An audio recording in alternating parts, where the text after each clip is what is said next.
prophète Moïse. C'est moi, quoi. Moi, je suis un prophète parce que Moïse, c'est un prophète.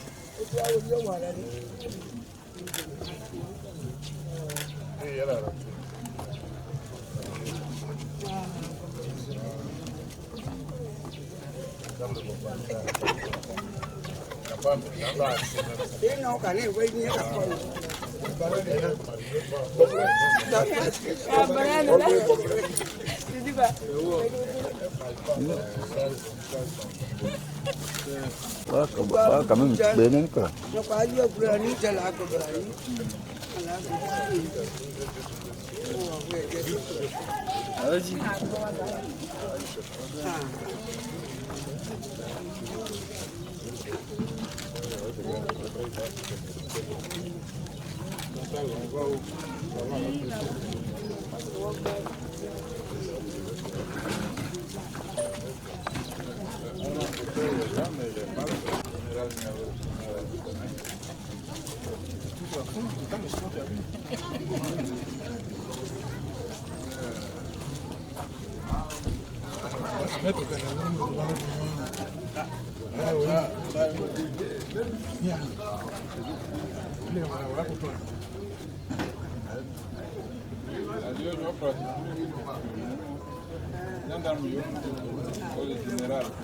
À la retraite. Retraité. On peut avancer pour que la vie.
Oui, alors.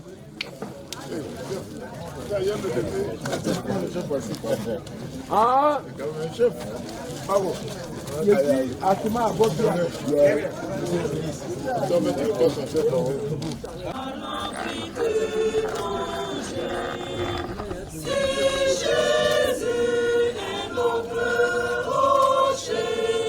Nous serons pour toujours à l'abri du danger.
C'est pour pouvoir dire merci à Dieu.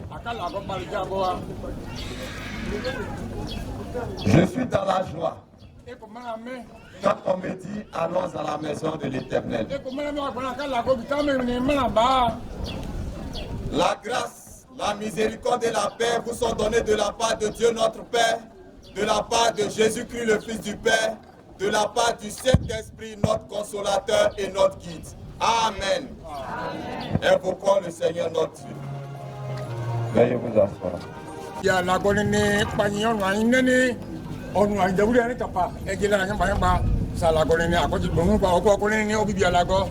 Dieu notre Père, toi qui es le maître des temps et des circonstances, nous te louons, te bénissons et te rendons toute la gloire pour ton amour manifesté pour chacun de nous. C'est toi qui, ô Dieu, as pris soin de tes enfants que nous sommes. Tu as éloigné de nous le danger. Tu as été pour nous le Dieu protecteur. Ta faveur et ta grâce ont été notre partage. Que toute la gloire, que l'honneur et la magnificence te soient rendus. Ce matin, nous sommes comptés parmi les vivants. Et nous t'en sommes infiniment reconnaissants. Reçois notre louange, reçois notre action de grâce. Sois béni à jamais. Dieu notre Père, nous plaçons cette cérémonie sous le contrôle exclusif de ton esprit, te demandant de siéger au milieu de nous, afin que toute la gloire te revienne à toi seul, le Seigneur des Seigneurs, le Roi des Rois, le Dieu Tout-Puissant. Père éternel, reçois l'élan de reconnaissance de nos cœurs qui monte à toi, comme un parfum d'une agréable odeur, et que toute la gloire te revienne par Jésus-Christ, notre Seigneur et notre Sauveur. Amen.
Peuple de Dieu, je vous prie de vous asseoir. Une activité, c'est-à-dire le 21 au niveau du secteur. Il y a le culte de revoir du pasteur étudiant dans notre secteur.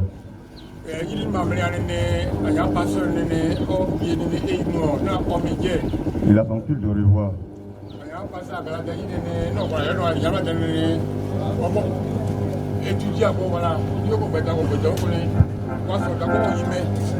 Et à partir du 17 jusqu'au 18 septembre, on a le culte de revoir du révérend Joël Amonkou, le pasteur qui est en charge du secteur missionnaire de Bognois.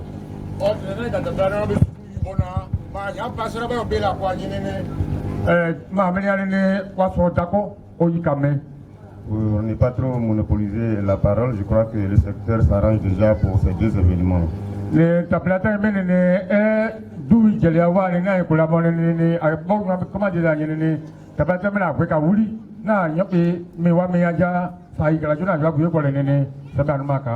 bénisse les annonces et bonne fête à tous. Vraiment le Seigneur pour lui, assez Rodrigue de Dodonois. Le prédicateur Adik Gagbe de Bobia. Nous avons le catéchiste Jean-Marc Dier du secteur de Bognois.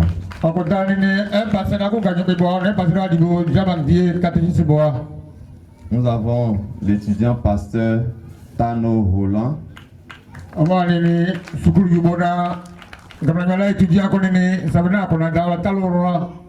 C'est lui dont le secrétaire parlait tout à l'heure. Il est venu pour son stage académique dans notre secteur. Il a passé 1 mois avec nous. Il vient du Zimbabwe à Africa University. Il est en train de se former comme pasteur. Et quand il finira sa formation, il reviendra au pays pour pouvoir exercer comme pasteur de l'église méthodiste unie Côte d'Ivoire.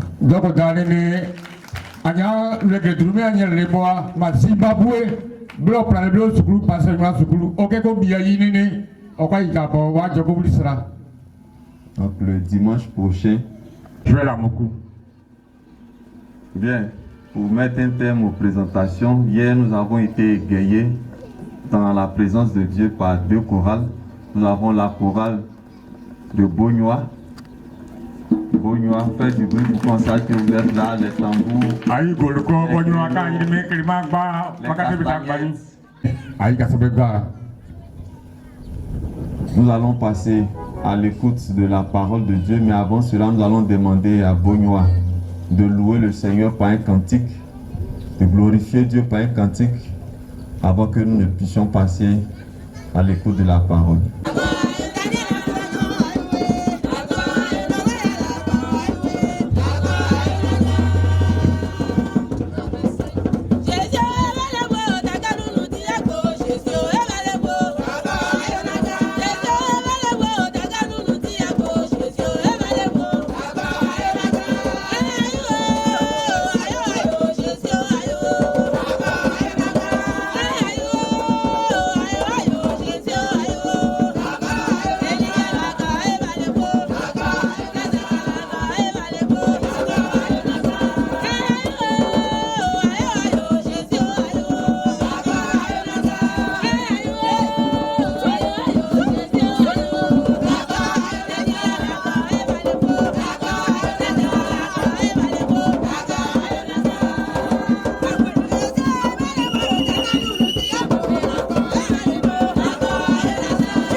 Notre roi, notre Père, à l'écoute de ta parole, parce que en la lisant déjà, nous puissions discerner ce que tu veux nous révéler à travers tes saintes écritures au nom de Jésus-Christ. Amen. Bien-aimés, pour la circonstance, nous aurons un seul test à lire.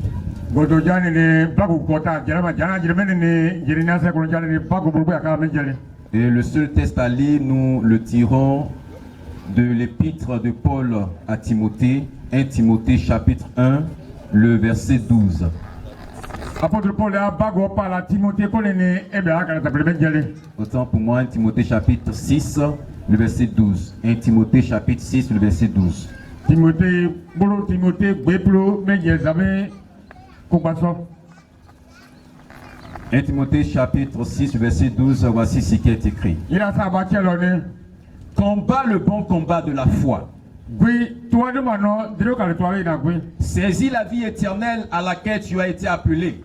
Et pour laquelle tu as fait une belle confession en présence d'un grand nombre de témoins.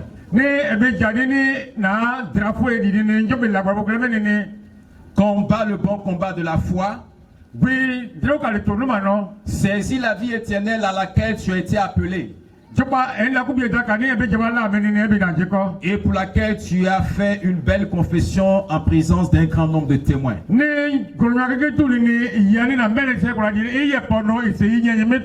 Parole du Seigneur. Amen. Chorale, un cantique.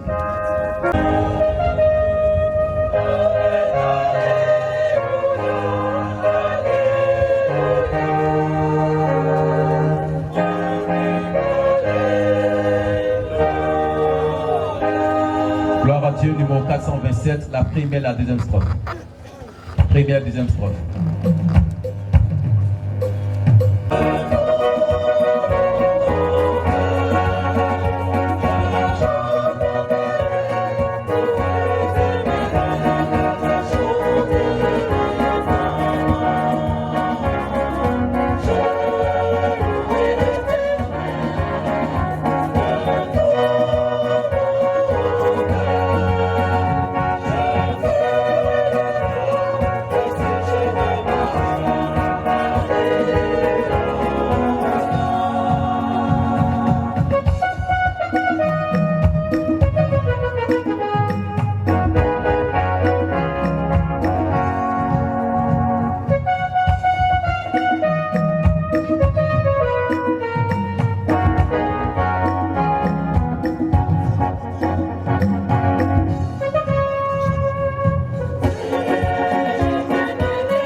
tu enseignes.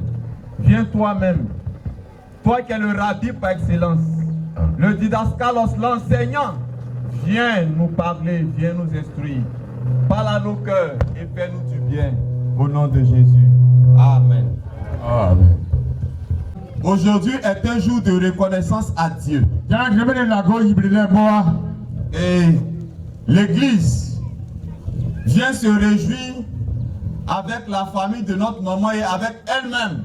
Dans l'église,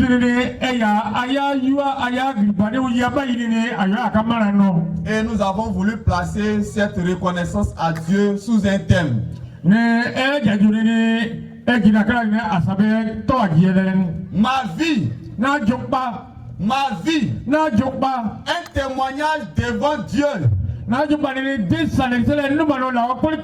et devant les hommes. Ma vie, un témoignage devant Dieu et devant les hommes. Et ce thème s'appuie sur 1 Timothée chapitre 6, le verset 12.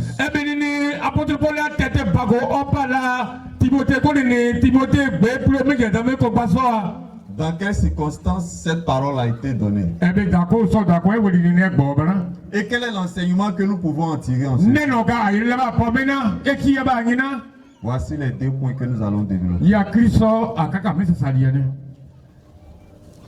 L'épître à Timothée est une lettre. Est une lettre que l'apôtre Paul a écrite. Et cette lettre est adressée à son fils spirituel Timothée.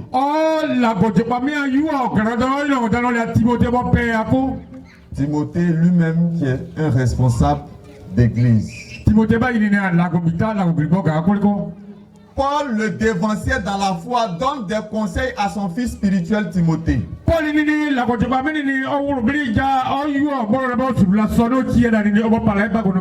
Il lui donne les instructions sur la manière de conduire la communauté.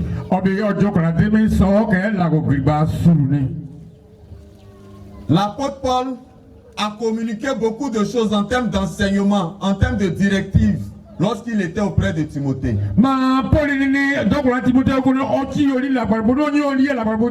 Maintenant, Paul n'est plus au contact de Timothée. Mais il se préoccupe toujours de la vie de son fils spirituel. Et il voudrait lui donner encore des conseils pour le ministère.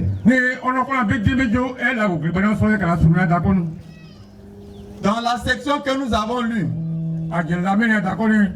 l'apôtre Paul s'évertue à donner à Timothée les prescriptions pour que lui-même, après avoir enseigné aux autres, demain, il ne soit pas rejeté.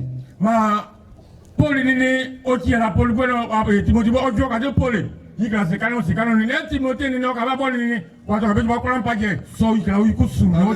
12, il dit ceci: combat le bon combat de la foi.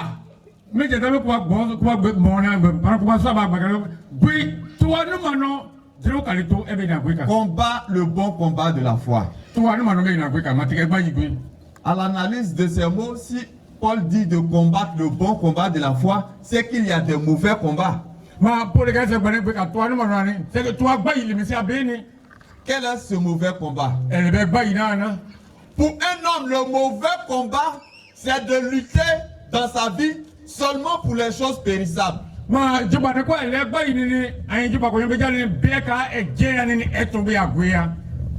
Avoir une maison, se marier, avoir des enfants, avoir des biens, faire de sorte à ce que son nom soit publié partout. La vie est belle. Sans penser à avoir un impact réel sur la vie de ceux qui sont autour de nous. Le mauvais combat, c'est de vivre seulement en pensant qu'à soi. Et ne pas avoir l'esprit que nous sommes sur cette terre parce que nous sommes en mission pour Dieu. Le mauvais combat, c'est de se dire que ici, nous on vit et puis c'est terminé. Tout notre bonheur c'est sur la terre. Après ça, c'est fini.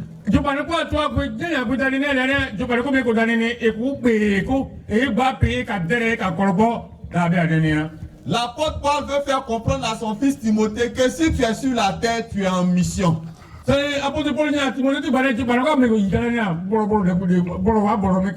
n'es pas le fruit du hasard.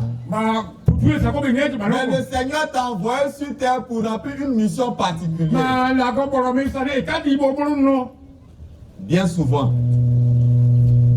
en tant qu'homme, nous oublions que nous avons été formés des mains de Dieu. Et nous vivons notre vie comme nous le voulons. Nous ne nous préoccupons pas de ce qui touche à Dieu. Notre manière de vivre, notre manière de faire montre que nous n'avons aucun égard, aucune révérence pour Dieu. Quand on nous voit agir, nous ressemblons à des personnes qui n'ont pas la conscience et la connaissance de Dieu pour le révérer comme il se doit.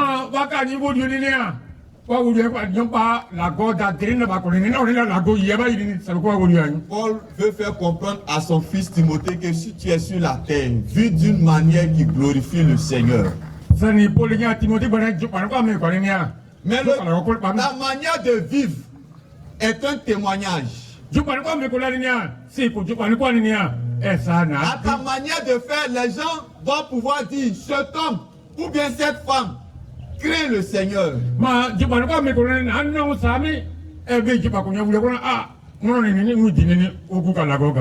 Par ta manière de faire, derrière toi on ne doit pas médire, c'est-à-dire on ne doit pas dire de mauvaises paroles pour dire oh cet homme, cette femme-là, oh, c'est une personne qui n'a point de valeur parce que son attitude n'est pas conforme à la parole de Dieu.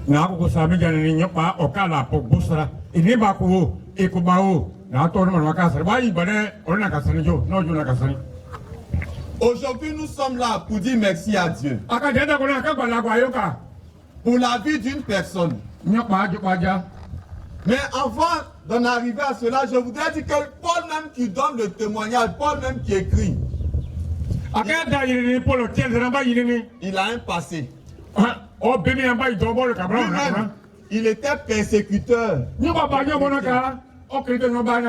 Paul était quelqu'un qui était réputé comme mauvais, méchant. Mais quand il a fait la rencontre avec Jésus, sa vie a été transformée. Paul avait un cœur qui est dur, mauvais, méchant. Mais sa rencontre avec Dieu l'a transformé en un homme nouveau. On pourrait dire, ah mais c'est pas Paul qui avant persécutait les gens, c'est pas Paul qui était dur, c'est pas Paul qui était méchant. Voici que Paul est devenu un homme nouveau.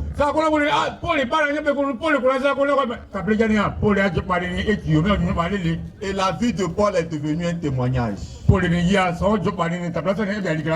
Paul était également au service de Dieu. Mais il a décidé de ne pas croiser les bras. Pendant qu'il servait Dieu, il était aussi au travail. Il travaillait de ses mains. Parce que pour lui, il ne devait pas être un fardeau, une charge pour ses fidèles. Paul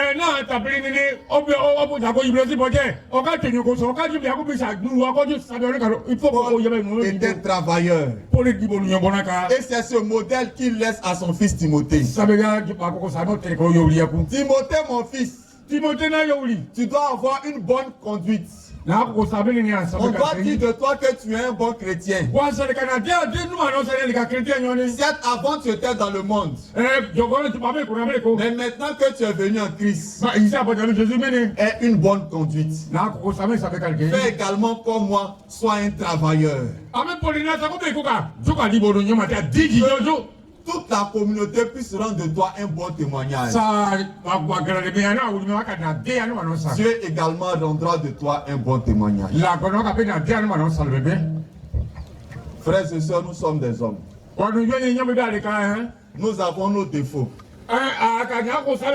Nous avons nos qualités. Parce que nous sommes hommes. On peut nous reprocher ceci ou cela. Mais lorsque nous donnons notre vie à Dieu, le témoignage doit toujours être positif. Lorsque nous décidons de marcher avec le Seigneur Jésus-Christ, on doit pouvoir rendre témoignage de nous.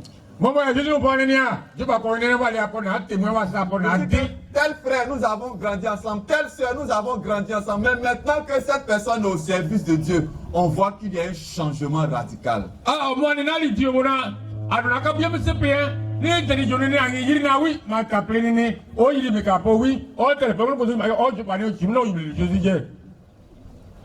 Notre maman est une femme. En tant que femme, elle a ses qualités, mais également ses défauts. En tant qu'une personne humaine, il y a des choses qu'on peut lui reprocher. Mais parce qu'elle a décidé de marcher avec le Seigneur Jésus-Christ, elle a mis sa vie sous la coupole de Dieu. Et c'est le Seigneur qui l'oriente dans sa marche. C'est le Seigneur qui se met au devant de sa vie. Désormais, elle se fait servante de Dieu.